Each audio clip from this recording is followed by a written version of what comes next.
ಇವತ್ತಿನ ಕಂಟೆಂಟ್ ಹನುಮಾನ್. ಜೈ ಹನುಮಾನ್.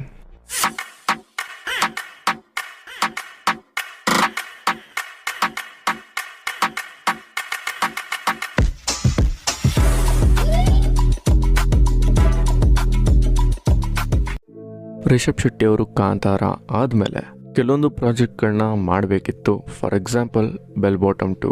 ಆದರೆ ಕಾಂತಾರ ಆದಮೇಲೆ ರಿಷಬ್ ಶೆಟ್ಟಿ ಅವರ ಸ್ಟಾರೇ ಚೇಂಜ್ ಆಗೋಗಿ ಸ್ಟಾರ್ ಗಿರಿ ಪಟ್ಟ ಬಂದು ಡಿವೈನ್ ಸ್ಟಾರ್ ಆಗಿ ಮಿಂಚ್ತಾ ಇದ್ದಾರೆ. ಹಲವಾರು ಅವಾರ್ಡ್ಸ್ಗಳು ಕೂಡ ಗೆದ್ರು ಕಾಂತಾರಾಗೆ. ನಾನು ಕಾಂತಾರನ ಸ್ಟಾರ್ಟಿಂಗ್ 10 ನಿಮಿಷ ನೋಡಿದಾಗ 1847 ಏನು ನಡೆಯುತ್ತೋ ಪೂರ್ತಿ ಮೂವಿ ಹಾಗೆ ಕ್ಯಾರಿ ಆಗುತ್ತೆ ಅಂತ ಅಂದ್ಕೊಂಡಿದ್ದೆ. ಚೇಂಜ್ ಆದಾಗ ಸ್ವಲ್ಪ ಡಿಸಪಾಯಿಂಟ್ ಆಯಿತು. ಬಟ್ ಅದಾದಮೇಲೆ ಕತೆ ಕ್ಯಾರಿ ಮಾಡ್ಕೊಂಡು ಹೊರಟೋಯ್ತು. ಕೊನೆ ತನಕ ನೋಡೋ ಥರ ಆಯಿತು. ಕೊನೆ ತನಕ ನೋಡಿ ತುಂಬ ಇಷ್ಟನೂ ಆಯಿತು ಅಂಥದ್ದು. ಈಗ ಕಾಂತಾರ ಚಾಪ್ಟರ್ 1 ಅಂತಂದಾಗ ಅಲ್ಲೇ ನೋಡಿದ್ವಿ 10 ನಿಮಿಷ, ಅದನ್ನು ಕ್ಯಾರಿ ಮಾಡ್ಬೋದು ಅನ್ನೋ ನಂಬಿಕೆ ಇದೆ. ಇದ್ರ ಮಧ್ಯ ಡಿವೈನ್ ಸ್ಟಾರ್ ಇನ್ನೊಂದು ಡಿವೈನ್ ಪ್ರಾಜೆಕ್ಟ್ಗೆ ಕೈ ಹಾಕಿದ್ದಾರೆ. ಅದೇ ಜೈ ಹನುಮಾನ್. ಪ್ರಿಡಾಮಿನೆಂಟ್ ಆಗಿ ತೆಲುಗು ಇಂಡಸ್ಟ್ರಿ ಆಗಿರುತ್ತೆ, ತೆಲುಗುನಲ್ಲಿ ಫಿಲ್ಮ್ ರೆಡಿ ಆಗುತ್ತೆ. ಆದರೂ ಇಲ್ಲಿ ದೈವ ಆದಮೇಲೆ ಅಲ್ಲಿ ಹನುಮಾನ್ ಪಾತ್ರ ತಗೊಂಡು ಅದರಲ್ಲೂ ಅದು ಯೂನಿವರ್ಸ್ಗೆ ಕನೆಕ್ಟ್ ಆಗೋದ್ರಿಂದ ಆ ಪಾತ್ರ ಮತ್ತೆ ಮತ್ತೆ ಕಾಣಿಸ್ಕೊಳ್ಳೋಂಥ ಸಿಚುಯೇಷನ್ ಬರ್ಬೋದು. ಅಂದರೆ ರಿಷಬ್ ಶೆಟ್ಟಿ ಈಗ ಒಂದು ಯೂನಿವರ್ಸ್ನ ಭಾಗ.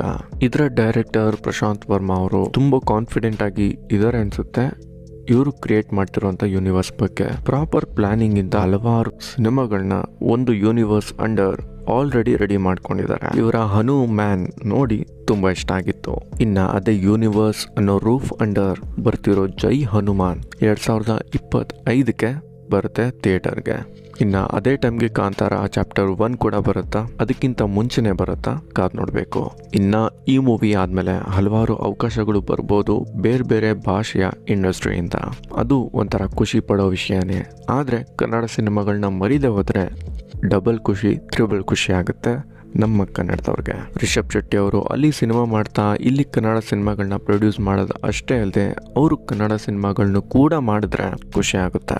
ಜೊತೆಗೆ ನನ್ನ ಫೇವ್ರೆಟ್ ಮೂವಿ ಬೆಲ್ ಬಾಟಮ್ ಅದರ ನೆಕ್ಸ್ಟ್ ಸೀರೀಸ್ ಬಂದ್ರೆ ಇನ್ನೂ ಖುಷಿ ಆಗುತ್ತೆ. ಜೊತೆಗೆ ರಿಷಬ್ ಶೆಟ್ಟಿ ಅವರು ಹೊಸ ಪ್ರಾಜೆಕ್ಟ್ನ ಕೂಡ ಒಪ್ಕೊಂಡಿದ್ದಾರೆ. ಅದು ಸ್ವಲ್ಪ ಕಾಂಟ್ರವರ್ಸಿಗೂ ಕೂಡ ಕಾರಣ ಆಯಿತು. ಯಾಕೆ ಅಂದರೆ ಶಿವಾಜಿ ಮಹಾರಾಜ್ ಬಗ್ಗೆ, ಮರಾಠಿಗರ ನಾಡಿನ ರಾಜ ಅಂತ ಹಿಸ್ಟ್ರಿ ಏನೇ ಇರಲಿ, ಅವರು ಇಲ್ಲಿಯವರಾಗಿ ಅವ್ರನ್ನ ಕರೆದು ಅವ್ರ ಹತ್ರ ಆ ಪಾತ್ರ ಮಾಡಿಸಿದಾರಲ್ಲ, ಅದು ಖುಷಿ ಪಡೋಂಥ ವಿಷಯನೇ. ಆದರೆ ಈ ಶಿವಾಜಿ ಪಾತ್ರದ ಬಗ್ಗೆ ನಿಮ್ಗೆ ಹೇಗನ್ಸುತ್ತೆ ಕಮೆಂಟ್ ಮಾಡಿ ತಿಳಿಸಿ. ಹಾಗಾದ್ರೆ ನಮ್ಮ ಬೇರೆ ಬೇರೆ ಕಂಟೆಂಟ್ಗಳನ್ನು ಕೂಡ ನೋಡಿ, ರಿವ್ಯೂಸ್, ಅಪ್ಡೇಟ್ಸ್, ಡಾಕ್ಯು ಸೀರೀಸ್ ಕೂಡ ಮಿಸ್ ಮಾಡದೆ ನೋಡಿ. ನಮ್ಮ ಕಂಟೆಂಟ್ ಇಷ್ಟ ಆಗಿದ್ರೆ ಲೈಕ್ ಹಾಗೂ ಶೇರ್ ಮಾಡಿ. ನಿಮ್ಮ ಅಭಿಪ್ರಾಯನ ಕಮೆಂಟ್ ಬಾಕ್ಸ್ ನಲ್ಲಿ ತಿಳಿಸಿ. ಹಾಗೆ ನಮ್ಮ ಚಾನಲ್ನ ಸಬ್ಸ್ಕ್ರೈಬ್ ಮಾಡ್ಕೊಂಡು ನೋಟಿಫಿಕೇಶನ್ ಆಲ್ ಇಟ್ಟು ಆನ್ ಮಾಡ್ಕೊಳ್ಳಿ. ಆಗ ಆನ್ ಟೈಮ್ ನಿಮ್ಗೆ ನೋಟಿಫಿಕೇಶನ್ ಬರುತ್ತೆ. ಹಾಗಾದ್ರೆ ನಾನು ಮುಂದಿನ ವಿಡಿಯೋಗಳಲ್ಲಿ ಮತ್ತೆ ಸಿಗ್ತೀನಿ.